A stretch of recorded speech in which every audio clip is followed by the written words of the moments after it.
Hey everyone, and welcome back to the channel. Today, we were diving into a story that starts with a shocking act of hate, but ultimately shines a light on the incredible power of community and kindness. It's a powerful reminder that even in the face of ugliness, humanity can prevail. Imagine a perfect Saturday morning in Minnesota. The sun is just right, birds are singing their happiest songs, and the air is filled with the sweet sound of children's laughter. Families are everywhere, enjoying the beautiful day, and right in the middle of all this joy, you see a little black boy named Eli, absolutely lost in play with his favorite red toy truck.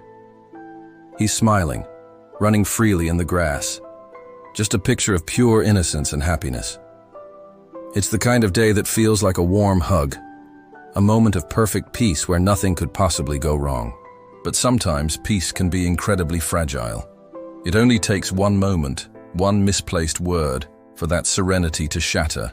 And hate, unfortunately, can sometimes be louder and more disruptive than even the loudest laughter.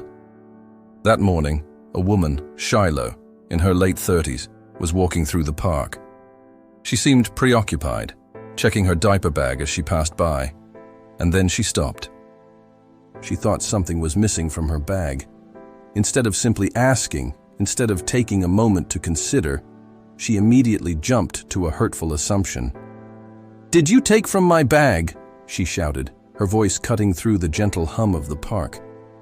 Little Eli looked up, confused by the sudden harshness. He didn't understand her words. He just held his beloved toy truck even tighter, his small face showing only bewilderment. What Shiloh didn't know, couldn't see in her anger, was that Eli was on the autism spectrum. He processed the world in his own unique way, quietly, innocently, with a gentle spirit. Her words, her tone, were completely foreign and frightening to him.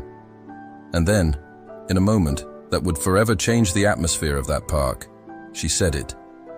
The word. The N-word. It was a slur so hateful, so cutting, it can slice hearts in an instant. The music, the sounds of the park, everything just cut out. It was as if someone had pressed pause on the entire world. Parents froze mid-sentence. A father stopped pushing his child on the swing, and a mother gasped, her hand flying to her mouth. Eli, his eyes wide with fear, instinctively stepped back, away from the sudden venom aimed directly at him. In that single, horrifying moment, the playground changed from a place of joy to a space filled with a heavy, painful silence. It was a silence that spoke volumes, a silence that felt like a punch to the gut. Eli's mother, Danielle, was across the park, but the moment she heard that word, she felt it deep in her soul. She ran, her heart pounding, directly toward her son. Her heart didn't just ache, it shattered. It wasn't because she had never heard that word before. Sadly, she had. But this time, it was aimed at her innocent child, her baby. As she knelt down, she wrapped Eli in a tight embrace, tears rolling down her cheeks. She held him close, her voice a soft, broken whisper. "You did nothing wrong, baby. You didn't do anything wrong." Her words were a shield, an affirmation, a desperate attempt to protect his pure spirit from the ugliness he had just encountered. At first, a hush fell over the park. No one moved. Everyone was in shock, processing the raw hatred that had just erupted. But then, something incredible happened. One man, propelled by a sense of injustice, took a step forward, then another, and another. Soon, a ripple effect spread through the crowd. Different people, strangers just moments before, began to converge on Shiloh, their faces a mixture of disbelief and outrage. Someone immediately pulled out their phone, recording the unfolding scene. A man, his voice firm and unwavering, confronted her directly. "Ma'am, you need to stop. You just yelled a racial slur at a child." The same park Shiloh thought would ignore her, or perhaps even silently agree with her, now stood united. They were a wall of solidarity, a chorus of voices unwilling to let such hatred stand.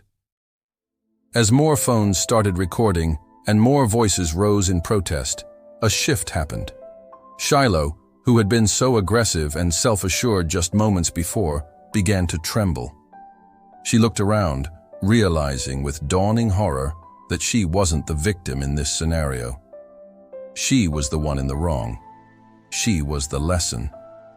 The murmuring disbelief of the crowd, the unblinking eyes of the cameras, the distant faint wail of a police siren, it all closed in on her. She tried to defend herself, to justify her outburst. But the truth was undeniable. Her anger wasn't about a lost toy. It was about her own prejudice, laid bare for the entire world to see. That very night, the video of the incident went viral. Millions watched it, shared it, and reacted to it. Some viewers were consumed by anger, others by profound sadness, and many more by deep reflection on the state of humanity. The internet, often a place of division, became a platform for collective outrage and, surprisingly, collective support. People recognized Eli from the video. The outpouring of love and generosity was overwhelming. Strangers from all corners of the globe donated to his therapy fund, sent him heartfelt letters, new toys, and countless prayers. It was a testament to the fact that even a moment of ugliness could spark a wave of profound empathy. Months later, with the dust settled and the initial shock having faded, Danielle, Eli's mother, was asked in an interview what she hoped people would learn from this painful experience. Her answer was not what many expected. Sitting calmly, with a soft smile that spoke of resilience and grace, she said, "I don't want her destroyed. I just want her to see what kindness looks like." It was a powerful statement of forgiveness, not for the woman who had hurt her son, but for Danielle herself.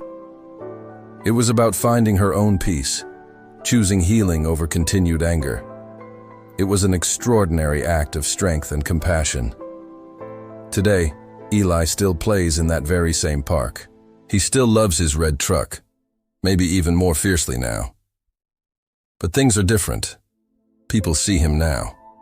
They really see him.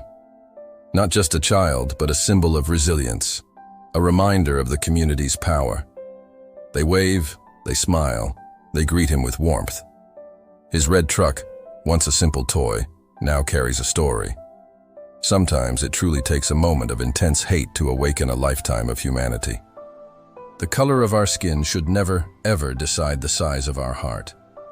This story, though born from a difficult moment, reminds us that compassion, community, and standing up for what's right can truly make a difference. If this story moved you, please give this video a thumbs up, subscribe for more content that explores the human experience, and share your thoughts in the comments below.